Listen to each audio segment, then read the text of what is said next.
이혼 후 20년 전 남편의 장례식장에서 받은 한 통의 편지. 그 안에 담긴 건 20년 동안 숨겨온 충격적인 진심이었습니다. 널 떠난 건 널 사랑했기 때문이야. 그의 고백은 내 삶을 송두리째 흔들었고 나는 다시 살아가는 법을 배워야 했습니다. 감동과 눈물, 그리고 치유의 사연. 지금 당신의 마음도 한 줌의 미소로 따뜻해지길 바라며 사연 시작합니다. 지연 씨죠? 전 남편분 돌아가셨습니다. 수학이 넘어 낯선 여자의 목소리는 놀랄 만큼 차분했다. 마치 날씨가 흐리네요라고 말하듯 그 한마디에 20년 전 문을 잠그고 나왔던 마음이 쿵 하고 내려앉았다. 네, 제가 맞는데요. 어디서 연락을 하신 거죠? 저는 그분 박정우 씨의 현재 보호자예요. 장례식이 모레입니다. 혹시 참석하실 수 있을까요? 장례식장 앞에서 망설이다. 그의 이름은 너무도 오랜만이었다. 20년 동안 단 한 번도 소식을 듣지 않았고 이제 와서 보호자라는 말까지 들으니 그가 정말 내 삶에서 완전히 사라졌다는 걸 실감했다. 그럼에도 불구하고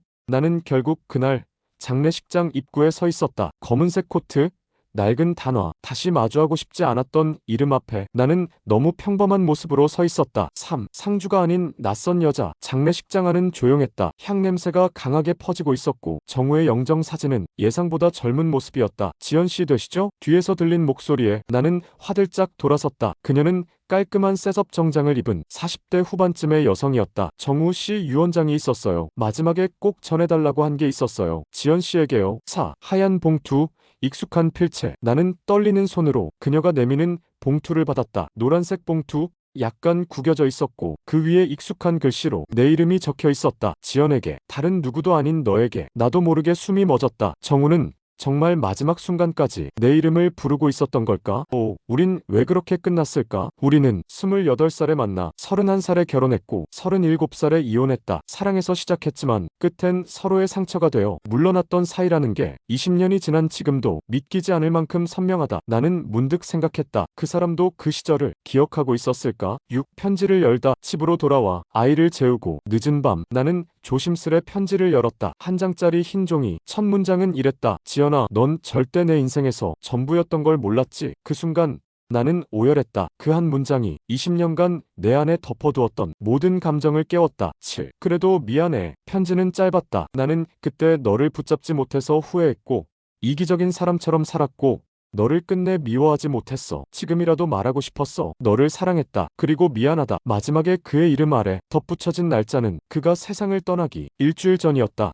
눈물 위로 흐르는 커피 한 잔. 나는 주방으로 나와 진한 블랙 커피를 내렸다. 울고 또 울다가 커피 한 모금에 겨우 숨을 돌렸다. 이걸 왜 이제서야? 하지만 왠지 그 편지가 있었기에 그 사람의 죽음이 조금은 덜 억울하게 느껴졌다.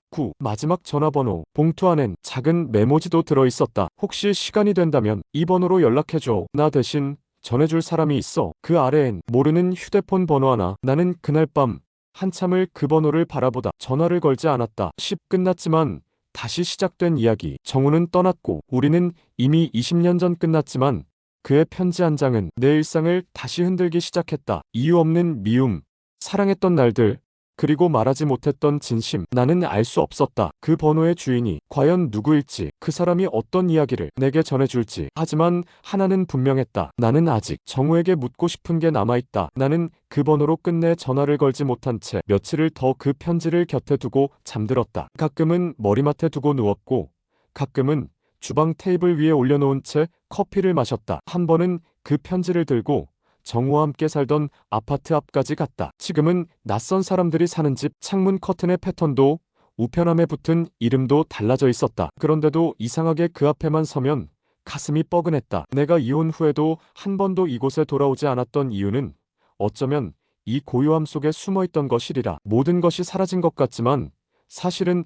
아무것도 끝나지 않았다는 것. 전화번호를 처음 받은 날로부터 일주일이 지났을 무렵 나는 결심했다. 아무 일도 일어나지 않는 이 기다림 속에서 나는 더 이상 전진할 수 없다는 것을 느꼈다. 버튼을 눌렀고 신호음이 울렸다. 짧게 2번. 그리고 상대가 전화를 받았다. 여보세요? 낮고 차분한 남자의 목소리였다. 낯설면서도 어딘가 익숙한. 안녕하세요. 그 편지를 받았어요. 박정우 씨. 마지막 편지요. 잠시 정적이 흘렀다. 그리고 조심스러운 말투가 이어졌다. 혹시 지연 씨 맞으신가요? 네, 맞아요. 전 정우 형의 동생입니다. 박진우라고 해요. 나는 잠시 말을 잇지 못했다. 정우에게 동생이 있었던가? 나의 기억 속 정우는 늘 혼자였다. 고아처럼 살아왔다고 했고 가족은 없다고 했다. 그런데 동생이라니. 형이. 생전에 가족 얘긴 거의 안 해서요. 저는 몰랐어요. 형도. 당신 얘긴 거의 하지 않았습니다. 대신 한 사람에게 오래 머물렀다는 걸 느꼈죠. 그게 누구였는지를 마지막에야 말해줬습니다. 진우는 내게 형의 유품을 정리하다가 나온 몇 개의 노트 그리고 사진 한 장을 전하고 싶다고 했다. 나는 망설였지만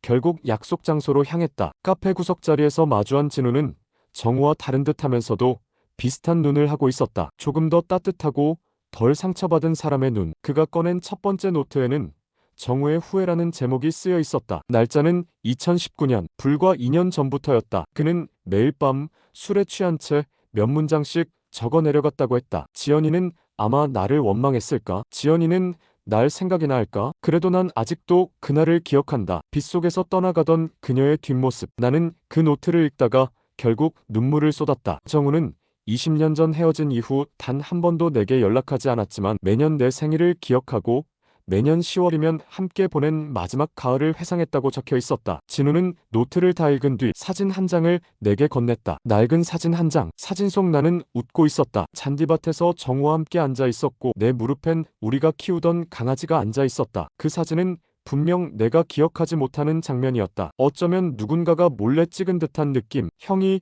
이 사진을 지갑에 항상 넣고 다녔어요. 바뀌지 않았어요. 어떤 사람도 어떤 순간도 다 형한텐 당신뿐이었어요. 나는 그 순간 머리부터 가슴까지 모든 감정이 쏟아졌다. 미움도 서운함도 사랑도. 정우는 말이 없었지만 대신 글로 기억으로 그리고 어떤 식으로든 나를 지우지 않았다는 걸 알게 된 순간이었다. 집에 돌아오는 길 나는 조용히 지하철 창밖을 바라보았다. 거기엔 도시의 불빛과 내가 지나쳐온 많은 것들이 반사되어 있었다. 나는 그 안에서 젊은 날의 나를, 정우를 그리고 놓쳐버린 시간을 떠올렸다. 모든 것이 달라졌고 다시는 돌아갈 수 없지만 그 사랑이 진짜였다는 것만큼은 이제 의심하지 않는다. 그날 밤 나는 그 편지를 다시 꺼냈다. 그리고 그 아래에 작은 쪽지를 덧붙였다. 정우야.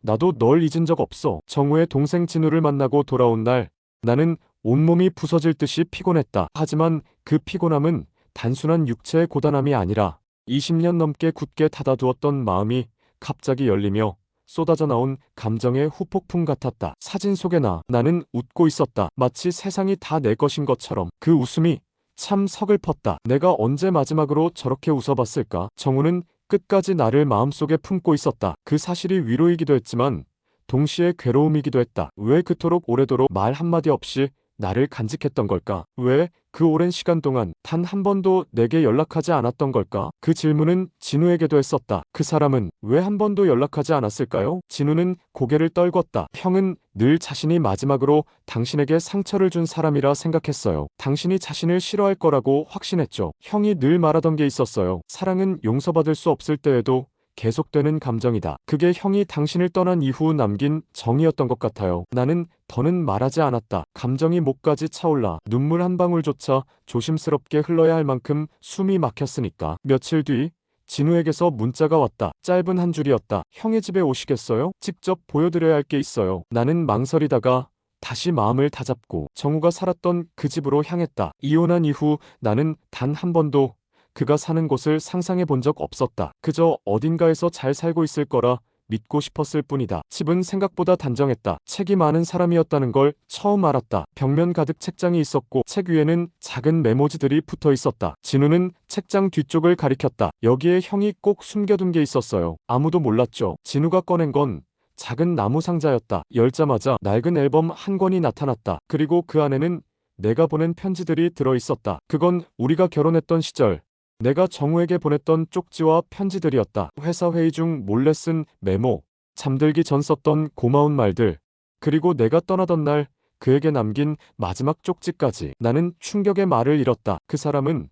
그 모든 걸 버리지 않고 간직하고 있었다. 심지어 종이 귀퉁이에 연필로 조심스레 지연의 흔적이라고 적어두었더랬다. 어쩌면 정우는 이 세상 그 누구보다도 나를 오래도록 사랑한 사람이었을지도 모른다. 그 순간 진우가 말없이 또 하나의 봉투를 내밀었다. 그 안에는 생전 정우가 직접 작성한 장기기증 카드가 있었다. 그리고 수신자란에 적혀있는 이름, 박지연, 내 이름이었다. 그는 죽고 나서도 내 이름을 마지막으로 남기고 싶었던 것이다. 아무 말 없이 살았지만 모든 말은 준비하고 있었던 사람. 나는 참았던 울음을 터뜨렸다. 진우는 말없이 내 어깨를 토닥였고 나는 그 울음 속에서 20년 전 못다한 작별을 비로소 끝낼 수 있을 것 같았다. 작은 나무 상자 속 내가 20년 전 그에게 남겼던 흔적들은 종이 한 장, 글씨 한 줄에도 놀랍도록 고스란히 남아 있었다. 그건 단순한 물건이 아니었다. 내가 사랑했던 순간들이었고, 그가 지켜내고 싶었던 시간이었고, 우리가 지나간 줄로만 알았던 사랑의 기록이었다. 나는 그 편지들 위로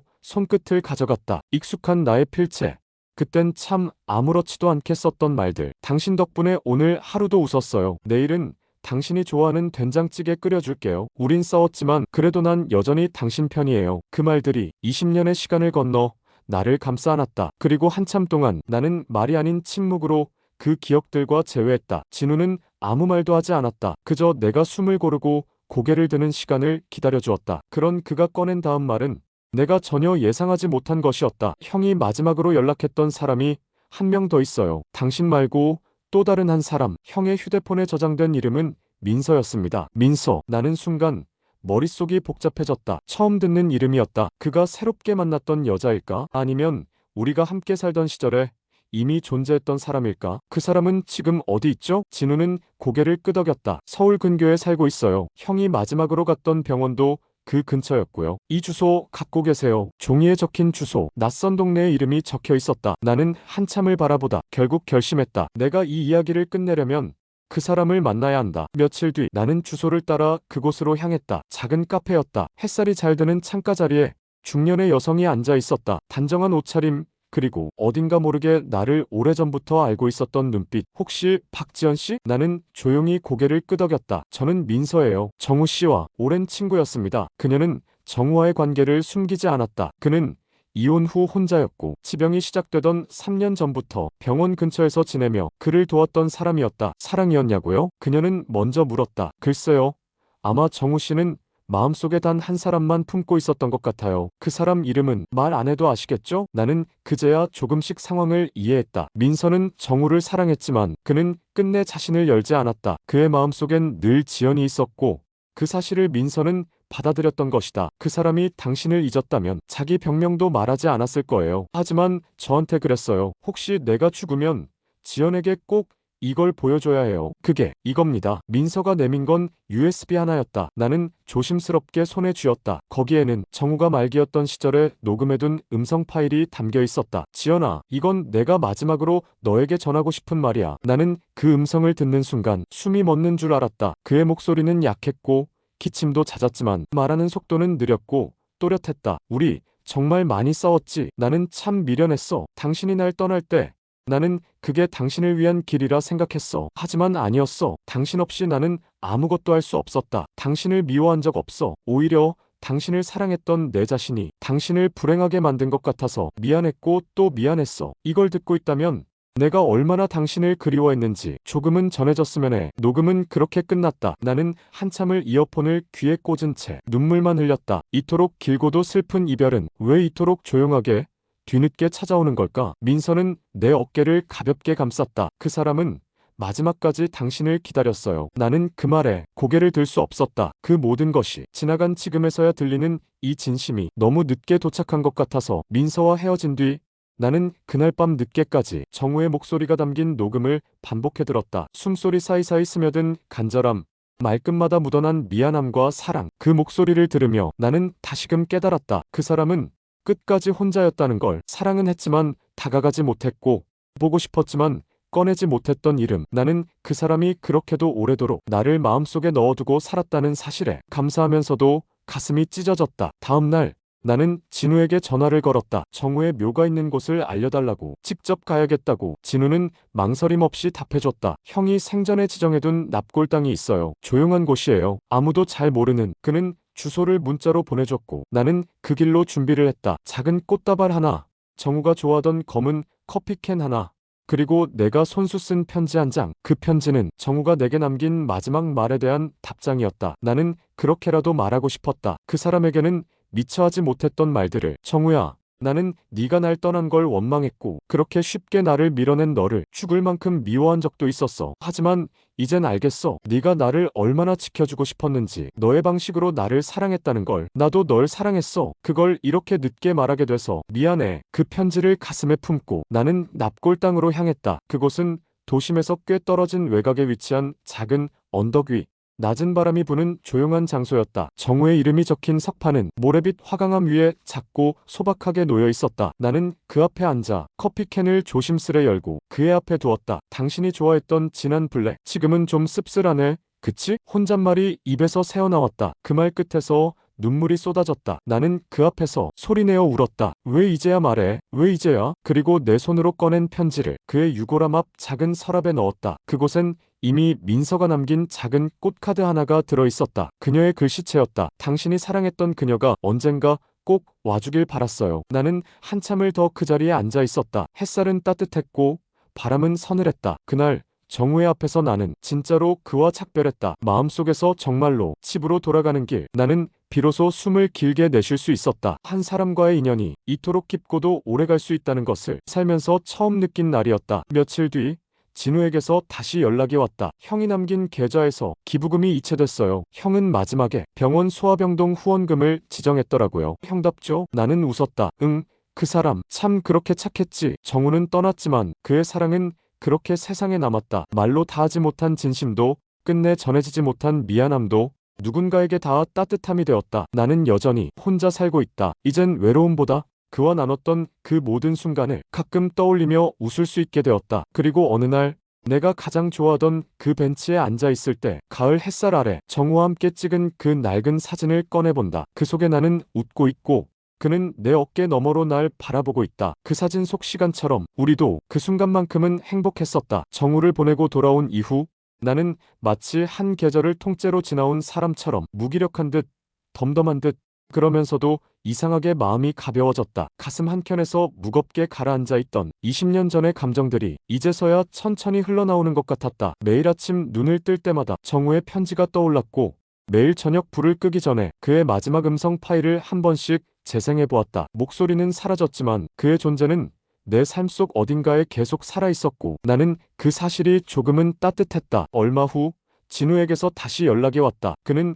정우가 생전 마지막으로 사용하던 컴퓨터를 정리하다가 하나의 파일을 발견했다고 했다. 지연씨, 이건 당신에게 전해주라는 건 아니었지만 그냥 보고 싶으시면 연락주세요. 그 사람의 마지막 3개월을 담은 영상이에요. 나는 한참을 망설이다가 그 영상이 담긴 USB를 받아들었다. 그리고 그날 밤 조심스럽게 노트북에 연결했다. 첫 장면은 정우가 병원 침대에 앉아있는 모습이었다. 머리카락은 많이 빠져 있었고 피부는 창백했지만 눈동자는 여전히 선명하게 빛나고 있었다. 그는 카메라를 응시하며 말했다. 오늘도 지연 생각이 났다. 왜 그런 걸까? 살면서 가장 사랑했던 사람은 시간이 지나도 잊히지 않는 걸까? 영상을 보며 나는 눈을 떼지 못했다. 정우는 매일매일 짧은 기록을 남겼고 그 안에는 자신의 몸이 점점 쇠약해져가는 모습 그리고 무엇보다도 지연이라는 이름을 매일같이 부르는 그의 음성이 있었다. 지연아, 나는 잘못했어. 그때 너를 밀어낸 게 아니라 사실은 나 스스로를 숨기고 싶었던 거야. 내 불안정한 마음, 내 자격 없는 손길, 그 모든 게 너를 망가뜨릴까 두려웠어. 그의 말은 나를 계속 무너뜨렸다. 나는 화면 속의 그 사람에게 끝없이 말을 걸었다. 왜 그랬어? 왜 그때 말해주지 않았어? 내가 널 이해할 수 있었을지도 모르잖아. 하지만 정우는 늘 그랬듯 조용히 웃으며 고개를 끄덕일 뿐이었다. 영상의 마지막 장면은 그가 민서에게 부탁해 직접 녹화한 것으로 보였다. 침대 옆 탁자 위에 내가 보낸 옛날 편지가 놓여 있었고 그는 그것을 천천히 손끝으로 매만지며 말했다. 내가 떠나고 나서도 그녀가 이 편지를 봐줬으면 좋겠어. 그리고 내가 얼마나 그녀를 사랑했는지를 조금은 느껴줬으면 좋겠다. 그 장면에서 나는 결국 흐느끼며 노트북을 닫았다. 정우는 말이 없었던 사람이었다. 그는 고요한 방식으로 사랑했고 조용한 방식으로 미안함을 전했다. 그의 그 방식이 때론 너무 멀게 느껴졌지만 지금 와서는 그조차도 그 사람의 진심이었다는 걸 안다. 며칠 후 나는 우연히 마트에서 정우와 내가 자주 갔던 그 된장찌개 분식집을 다시 보게 되었다. 그곳은 여전히 장사를 하고 있었고 가게 안엔 아직도 두 사람이 나란히 앉을 수 있는 작은 구석 자리가 남아 있었다. 나는 충동적으로 들어가 그 자리에 앉아 정우가 항상 시켰던 된장찌개를 주문했다. 그리고 그 따뜻한 국물을 떠먹으며 나는 그 사람과의 기억을 하나하나 꺼내기 시작했다. 그는 고기를 넣지 않고 끓인 된장찌개를 좋아했다. 무는 도톰하게, 두부는 큼직하게 썰어 넣어야 했고 밥은 반 공기만 시켜 먹었다. 그때는 그 습관이 귀찮게 느껴졌는데 이제는 그 습관조차 그립고 따뜻하다. 식사를 마친 후 나는 종업원에게 조용히 말했다. 이 자리 혹시 이름 붙여줄 수 있을까요? 여기서 매주 한 번씩 누군가를 기억하려고요. 종업원은 놀라며 웃었지만 내 말에 고개를 끄덕여줬다. 그날 이후 나는 그곳에 정기적으로 들르며 정우와의 시간을 혼자서 조용히 이어갔다. 사랑은 끝났다고 생각한 순간부터 다시 시작되는 것인지도 모른다. 남겨진 사람의 가슴 속에서 그 사람의 목소리, 향기, 기억으로 다시 피어나는 것. 그리고 나는 깨달았다. 사랑은 꼭 살아있을 때만 가능한 게 아니란 걸. 그날 이후로 나는 내 일상 속에 정우를 조금씩 받아들이는 연습을 하기 시작했다. 억지로 있는 것이 아니라 자연스럽게 안고 가는 방식으로. 그는 떠났지만 그와 함께했던 시간들은 여전히 내 곁에 남아 있었다. 그리움은 점점 눈물보단 미소를 남겼고 미련은 더딘 걸음으로 평온으로 바뀌어갔다. 어느 오후 진우에게 전화가 왔다. 지연 씨, 잠시 시간 괜찮으세요? 형 유품 중에 마지막까지 고민했던 편지가 하나 더 있었어요. 나는 주저없이 그를 다시 만났다. 그가 건넨 봉투는 조금 색이 바랜 회색 봉투였다. 정우의 필체로 끝내 전하지 못한 이야기라고 적혀 있었다. 진우는 말했다. 형이 이 편지를 쓴 건 죽기 한 달 전쯤이에요. 쓰고 나서도 당신에게 보내야 할지 말아야 할지 고민만 하다 결국 남겨두고 갔어요. 나는 그 자리에서 조심스럽게 봉투를 열었다. 지연아, 이 편지를 전하게 될지 안 될지는 모르겠다. 네가 이걸 읽고 있다면 아마 난 네 앞에 없겠지. 내가 너를 떠났을 때 네가 무너지는 걸 똑똑히 봤어. 그때 아무 말도 하지 못했어. 아니, 안 한 거야. 사실은 그 시절 나는 다른 여자를 잠깐 만났어. 그게 너에게 너무나 큰 상처가 될 걸 알면서도 너무 어리석게도 너를 더 사랑해서 도망치듯 그런 선택을 했던 것 같아. 그 여자에게 마음이 있었던 건 아니야. 그냥 네가 너무 눈부셔서 내 자신이 너무 작게 느껴졌던 거야. 그래서 너를 상처 주는 방식으로 멀리했어. 정말 미안하다. 나는 편지를 더는 읽을 수 없었다. 눈물이 글자를 가려 글씨가 번져 보였다. 그 사람이 이토록 솔직해지기까지 얼마나 오랜 시간이 걸렸을까. 그리고 나는 왜 그를 그렇게 미워했던 걸까? 진우는 조용히 앉아 있었고 나는 한참 후에야 조용히 봉투를 접었다. 고맙습니다. 이걸 전해줘서. 나는 편지를 가슴에 품고 나왔다. 그날 밤 나는 처음으로 정우가 나를 떠났던 날을 또렷하게 다시 떠올렸다. 그날 그는 말이 없었고 나는 고집만 부렸다. 차라리 다른 여자 생겼다고 말해. 그게 더 낫겠어. 그 말에 정우는 고개를 돌렸고 나는 결국 짐을 싸서 나왔다. 그 침묵이 그저 죄책감 때문이었다는 걸 그때는 몰랐다. 이해하기엔 너무 어렵고 받아들이기엔 너무 사랑했기에 나는 차라리 미워하기로 했었다. 그 밤 나는 편지를 꺼내 답장을 썼다. 정우야, 나도 똑같이 미안해. 그땐 나도 널 미워하면 잊을 수 있을 줄 알았어. 하지만 아니더라. 너를 가장 사랑했던 시절이 내 인생에서 가장 빛났던 시간이었어. 나는 그 편지를 접어 정우의 납골당 서랍에 넣으러 가기로 마음먹었다. 다음 날 햇살이 좋은 날을 골라 작은 국화꽃 한 송이와 함께 편지를 들고 갔다. 그곳은 여전히 고요했고 정우의 이름은 변함없이 거기에 있었다. 나는 조용히 서랍을 열어 내 편지를 넣었다. 그리고 아주 조심스레 중얼거렸다. 이젠 우리 이야기 정말 여기까지야. 그날 이후로 나는 정우와의 인연을 마음속 깊은 서랍에 조심스럽게 넣었다. 완전히 잊겠다는 것도 계속 곁에 두겠다는 것도 아니었다. 그저 그 사람이 더는 내 삶의 무게가 되지 않기를 바랐을 뿐이다. 삶은 여전히 나를 기다리지 않고 흘러갔다. 매일 아침이면 창문을 열고 바람의 냄새를 맡았다. 예전과 똑같은 일상. 하지만 이제 나는 조금 달라져 있었다. 무언가가 끝났다는 건 또 다른 무언가를 시작할 수 있다는 뜻이기도 했다. 나는 오래전 그만두었던 자원봉사를 다시 시작했다. 요양원에서 어르신들의 말동무가 되어주는 일이었다. 처음엔 망설였지만 막상 다시 그 공간에 들어서자 낯설기보다 익숙함이 먼저 다가왔다. 그곳의 어르신들은 각자의 지난 인생을 살아온 사람들이다. 어떤 이들은 가족의 얼굴도 기억하지 못했고 어떤 이들은 매일 같은 이야기를 반복했다. 하지만 신기하게도 그 이야기를 들을 때마다 나는 마음이 따뜻해졌다. 사랑에 대해 이야기하는 할머니, 전쟁통에 연애를 시작했다던 할아버지, 아직도 매일 아침 돌아가신 남편의 이름을 부르며 식사를 차리는 분도 있었다. 그 모든 이야기가 내 이야기를 닮아 있었다. 사람은 누구나 한 번쯤은 돌아갈 수 없는 사랑을 가슴에 품고 살아간다. 하루는 요양원에 새로 들어온 할머니가 내게 말을 걸었다. 아가씨, 결혼은 했나? 나는 웃으며 고개를 저었다. 이혼했어요. 오래전에요. 그래도 참 잘했네. 그렇게 살아보는 것도 괜찮지. 어차피 남자란 놈들은 가고 나면 사진 하나 남겨주는 게 다더라고. 할머니는 웃음 섞인 농담처럼 말했지만 그 말 속엔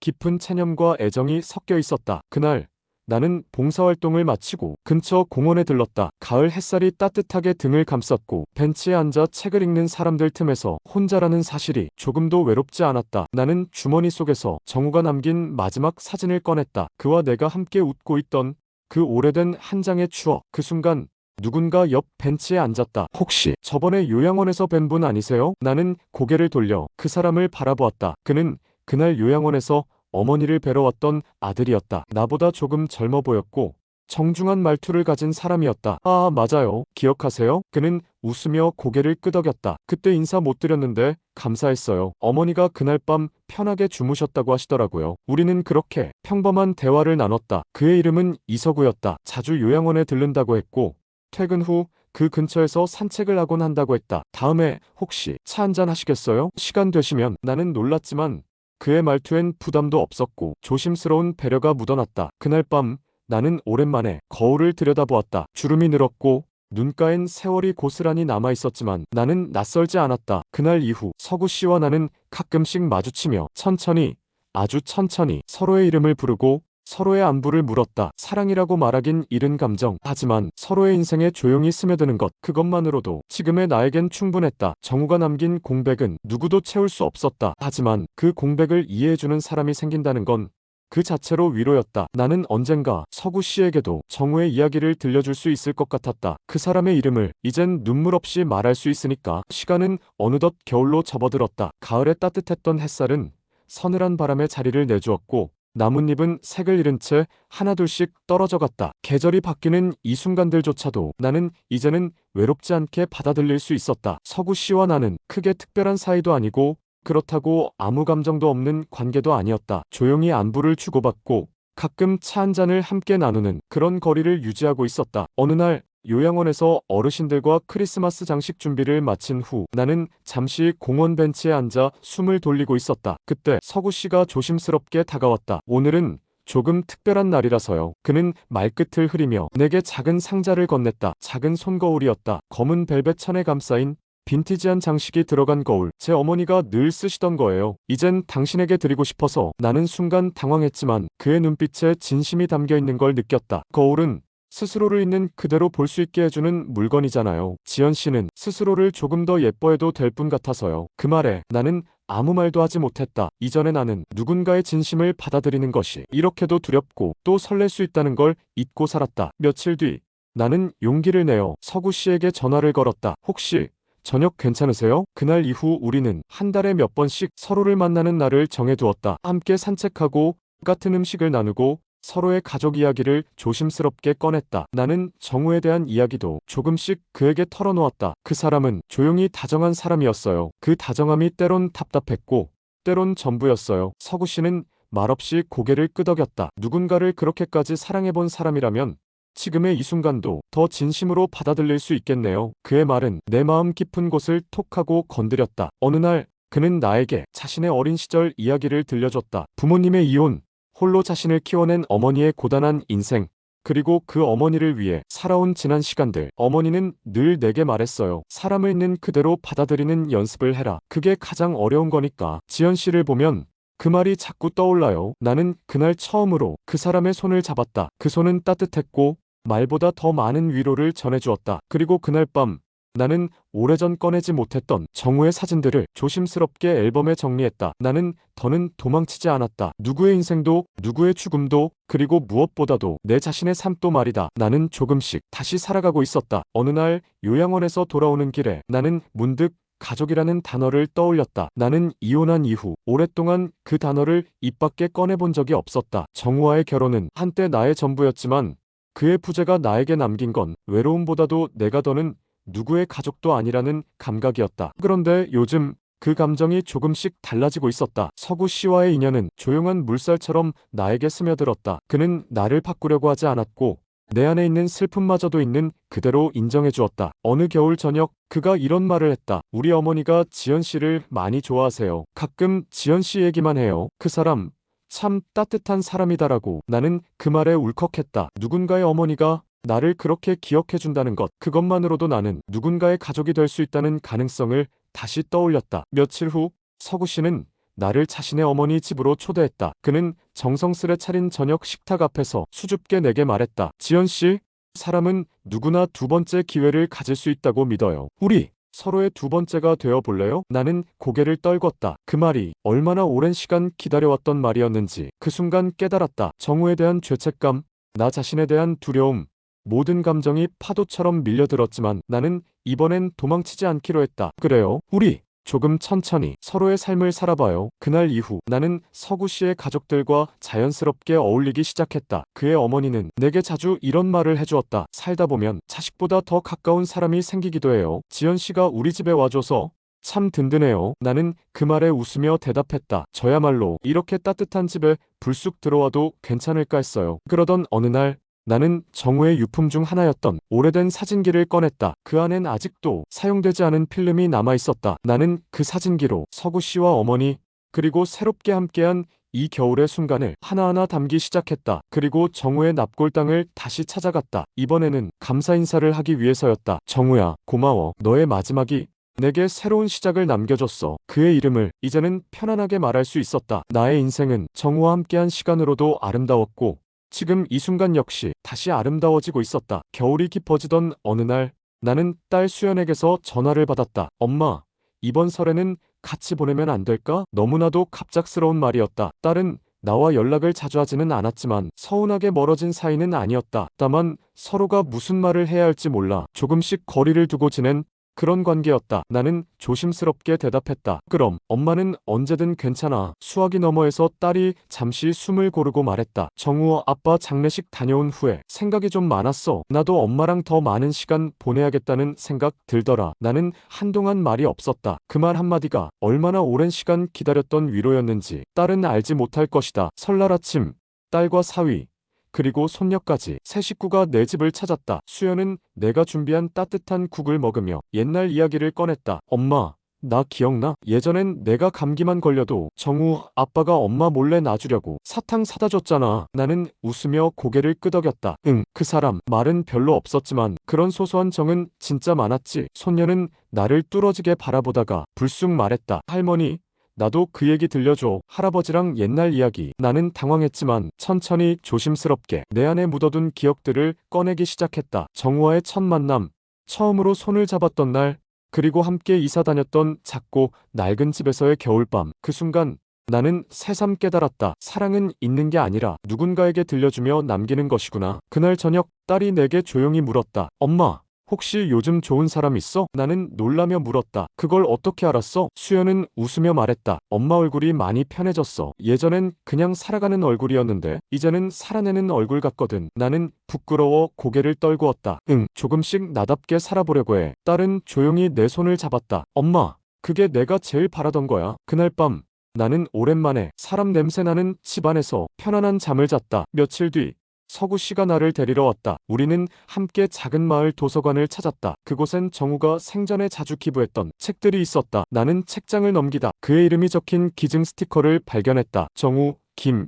1971만 2023. 누군가의 마음에 따뜻한 문장이 닿길 바라며 그 문장을 본 순간 눈물이 차올랐다. 그 사람은 끝까지 조용히 누군가를 위로하고 싶었던 사람. 서구 씨는 내 어깨를 감싸며 말했다. 그는 참 좋은 사람이었네요. 그런 사람을 사랑했던 지연 씨도 그만큼 좋은 사람이에요. 나는 고개를 끄덕였다. 그리고 처음으로 정우와의 사진이 담긴 작은 앨범을 그에게 건넸다. 이제 나의 과거를 누군가와 함께 나누고 싶어졌어요. 서구 씨는 말없이 앨범을 받았고 그날 우리는 도서관을 나서며 함께 조용히 손을 잡았다. 봄이 왔다. 지나온 계절들은 너무 조용하고 길었지만 이제야 다시금 새순이 돋고 햇살이 내 어깨에 닿는다. 오랜만에 집 베란다의 커튼을 활짝 걷었다. 정우와 함께 살던 이 집, 그가 떠나고 나서 나는 이곳을 떠날 용기가 나지 않았다. 그러나 이제는 그가 남기고 간 공간이 슬픔이 아닌 기억으로 남아있다는 걸 알게 됐다. 정우는 죽었다. 하지만 그의 사랑은, 그의 흔적은 내 안에서 살아있다. 오늘은 그를 보내는 날이다. 진짜 의미로 나는 벽장 깊숙이 넣어두었던 작은 나무 상자를 꺼냈다. 그 안엔 정우가 남긴 편지들과 사진들,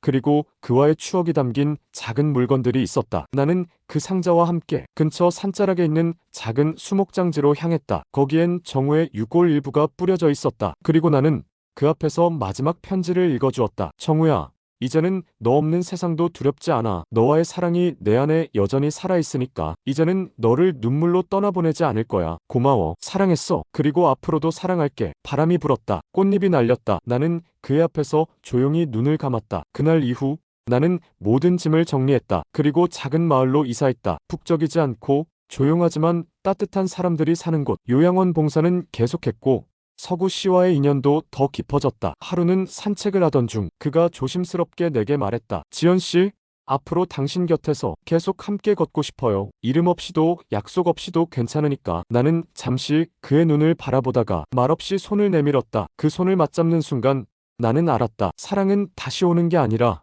모습을 달리해 다시 시작되는 것이라는 걸. 며칠 후 나는 오랜만에 딸 수연과 손녀를 집으로 초대했다. 손녀는 부쩍 자라 있었고 수연은 더 부드러운 표정을 지니고 있었다. 엄마, 많이 달라졌어. 이젠 엄마 얼굴이 봄 같아. 나는 웃었다. 그래, 지금 내 마음도 봄이니까. 수연은 조심스레 물었다. 엄마, 이제 정말 괜찮은 거야? 나는 고개를 끄덕였다. 응, 이제야 진짜로 정우를 보내줬어. 미련도 죄책감도 다 놓아줬어. 손녀는 방 한쪽에 놓인 액자를 가리켰다. 그 안엔 정우와 내가 함께 찍은 사진이 있었다. 그 아래에는 작은 메모가 붙어 있었다. 사랑은 사라지지 않는다. 그저 다른 모습으로 남을 뿐이다. 나는 이제 알겠다. 이 이야기는 정우와의 이별이 아닌 나 자신과의 화해였다는 걸. 이혼 후 20년 나는 전 남편의 장례식장에서 그가 남긴 마지막 편지를 통해 다시 살아가는 법을 배웠다. 사랑은 끝나지 않았고 삶은 여전히 나를 기다려주고 있었다. 시청해주신 여러분,